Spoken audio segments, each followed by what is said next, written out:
ಮುಂಬರುವ ಯಾವುದೇ ಸರ್ಕಾರಿ ಹುದ್ದೆಗಳಿಗೆ ಕನ್ನಡ ಮಾಧ್ಯಮ ಮತ್ತು ಗ್ರಾಮೀಣ ವ್ಯಾಸಂಗ ಪ್ರಮಾಣ ಪತ್ರ ಹೊಂದಿದ್ದಲ್ಲಿ ನಿಮಗೆ ಮೀಸಲಾತಿ ಸಿಗುತ್ತದೆ. ಕೆಸಿಇಟಿ 2021 ಕನ್ನಡ ಮಾಧ್ಯಮ ವ್ಯಾಸಂಗ ಪ್ರಮಾಣ ಪತ್ರ ಹೊಂದಿರುವ ಅಭ್ಯರ್ಥಿಗಳಿಗೆ 5% ಮೀಸಲಾತಿ ಮತ್ತು ಗ್ರಾಮೀಣ ವ್ಯಾಸಂಗ ಪ್ರಮಾಣ ಪತ್ರ ಹೊಂದಿರುವ ವಿದ್ಯಾರ್ಥಿಗಳಿಗೆ 15% ಮೀಸಲಾತಿಯನ್ನು ನೀಡುತ್ತಿದೆ.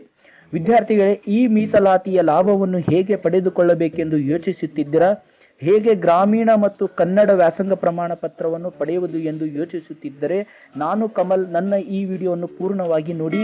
ನಿಮ್ಮ ಯಾವುದೇ ಡೌಟ್ಗಳಿದ್ದರೆ ನನ್ನ ನಂಬರ್ಗೆ ಕರೆ ಮಾಡಿ ಮತ್ತು ಮಾಹಿತಿಯನ್ನು ಪಡೆದುಕೊಳ್ಳಿ. ನೀವು 1ನೇ ತರಗತಿಯಿಂದ 10ನೇ ತರಗತಿಯವರೆಗೆ ಕನ್ನಡ ಮಾಧ್ಯಮದಲ್ಲೇ ವ್ಯಾಸಂಗ ಮಾಡಿರಬೇಕು. ಹೇಗೆಂದರೆ ಹಿಂದಿ ಮತ್ತು ಇಂಗ್ಲಿಷ್ ವಿಷಯಗಳನ್ನು ಬಿಟ್ಟು ಉಳಿದ ವಿಜ್ಞಾನ, ಸಮಾಜ ವಿಜ್ಞಾನ, ಗಣಿತ ವಿಷಯಗಳನ್ನು ಕನ್ನಡದಲ್ಲೇ ಅಭ್ಯಾಸ ಮಾಡಿರಬೇಕು. ಬೈ ಚಾನ್ಸ್ ಇವುದರಲ್ಲಿ ಒಂದೇ ಒಂದು ವರ್ಷ ಆಂಗ್ಲ ಮಾಧ್ಯಮದಲ್ಲಿ ಸ್ಟಡಿ ಮಾಡಿದ್ದರೆ ನೀವು ಇದಕ್ಕೆ ಅರ್ಹರಾಗುವುದಿಲ್ಲ. ಇದೇ ರೀತಿ ನೀವು ಕಲಿತಿರುವ ಶಾಲೆಯು ಗ್ರಾಮೀಣ ಭಾಗದ ವ್ಯಾಪ್ತಿಯಲ್ಲಿ ಒಳಗೊಂಡಿರಬೇಕು. ಇದರ ಬಗ್ಗೆ ಖಚಿತತೆಯನ್ನು ನಿಮ್ಮ ಪ್ರಾಚಾರ್ಯರಿಂದ ಇಲ್ಲವೇ ನಿಮ್ಮ ಸೀನಿಯರ್ಸ್ಗಳಿಂದ ತಿಳಿದುಕೊಳ್ಳಿ. ವಿದ್ಯಾರ್ಥಿಗಳೇ, ನೀವು ಒಂದೇ ಒಂದು ವರ್ಷ ಗ್ರಾಮೀಣದಲ್ಲಿ ಕಲಿತು ಮತ್ತೆ ಸಿಟಿಯಲ್ಲಿ ಕಲಿತರೆ ನೀವು ಇದಕ್ಕೆ ಅರ್ಹರಾಗುವುದಿಲ್ಲ. ನೀವು ಒಂದೇ ಒಂದು ವರ್ಷ ಇಲ್ಲ 2 ವರ್ಷ ನೀವು ಆಂಗ್ಲ ಮಾಧ್ಯಮದಲ್ಲಿ ಕಲಿತು ಮತ್ತೆ ಕನ್ನಡ ಮಾಧ್ಯಮದಲ್ಲಿ ಅಭ್ಯಾಸ ಮಾಡಿದರೂ ಕೂಡ ನೀವು ಅರ್ಹರಾಗಿರುವುದಿಲ್ಲ. 1ನೇ ತರಗತಿಯಿಂದ 10ನೇ ತರಗತಿಯವರೆಗೆ ಸಂಪೂರ್ಣವಾಗಿ ಕನ್ನಡ ಮಾಧ್ಯಮದಲ್ಲೇ ಇಲ್ಲವೇ ಗ್ರಾಮೀಣ ಭಾಗದ ಶಾಲೆಯಲ್ಲಿಯೇ ವಿದ್ಯಾಭ್ಯಾಸವನ್ನು ಮಾಡಿರಬೇಕು. ಕನ್ನಡ ವ್ಯಾಸಂಗ ಪ್ರಮಾಣ ಪತ್ರ ಮತ್ತು ಗ್ರಾಮೀಣ ವ್ಯಾಸಂಗ ಪ್ರಮಾಣ ಪತ್ರವನ್ನು ಹೇಗೆ ಪಡೆದುಕೊಳ್ತೀರಾ?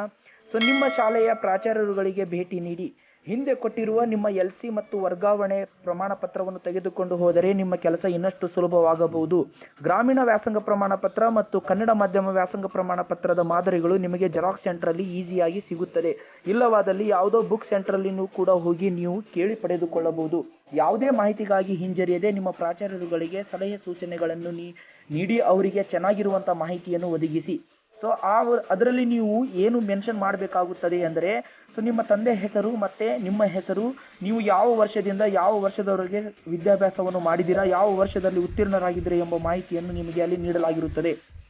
ನೀವುಗಳು ಆ ಮಾಹಿತಿಯನ್ನು ಚೆನ್ನಾಗಿ ಖಚಿತಪಡಿಸಿಕೊಂಡ ನಂತರ ನಿಮ್ಮ ಪ್ರಾಚಾರ್ಯರಿಂದ ಸಹಿಯನ್ನು ಮಾಡಿಸಿಕೊಂಡು ಕ್ಷೇತ್ರ ಶಿಕ್ಷಣಾಧಿಕಾರಿಯವರ ಸಹಿಯು ಕೂಡ ಮಾಡಿಸಿಕೊಂಡು ನಿಮ್ಮ ಕಡೆ ಜೋಪಾನವಾಗಿ ಇಟ್ಟುಕೊಂಡಿರಬೇಕಾಗುತ್ತದೆ. ಇನ್ನು ಯಾವುದೇ ನಿಮ್ಮ ಡೌಟ್ಗಳಿಗಾಗಿ ನಮ್ಮನ್ನು ಸಂಪರ್ಕಿಸಿ. ಇಲ್ಲವಾದಲ್ಲಿ ಕಾಮೆಂಟ್ ಬಾಕ್ಸಲ್ಲಿ ನಿಮ್ಮ ಡೌಟ್ಗಳನ್ನು ಬರೆದು ನಿಮ್ಮ ಮಾಹಿತಿಯನ್ನು ಪಡೆದುಕೊಳ್ಳಿ. ವಿದ್ಯಾರ್ಥಿಗಳೇ, ನೀವು ಈ ಸೌಲಭ್ಯದಿಂದ ವಂಚಿತರಾಗಬಾರದು. ಇನ್ನು ಬೇರೆ ವಿದ್ಯಾರ್ಥಿಗಳಿಗೂ ಸಹಿತ ಈ ಮಾಹಿತಿಯನ್ನು ನೀಡಿ. ನಿಮಗೆ ಈ ವಿಡಿಯೋ ಇಷ್ಟವಾದಲ್ಲಿ ಮತ್ತು ನಿಮಗೆ ಉಪಯೋಗವಾದಲ್ಲಿ ಲೈಕ್ ಮಾಡಿ, ಶೇರ್ ಮಾಡಿ ಮತ್ತು ಸಬ್ಸ್ಕ್ರೈಬ್ ಮಾಡಿ. ಧನ್ಯವಾದಗಳು.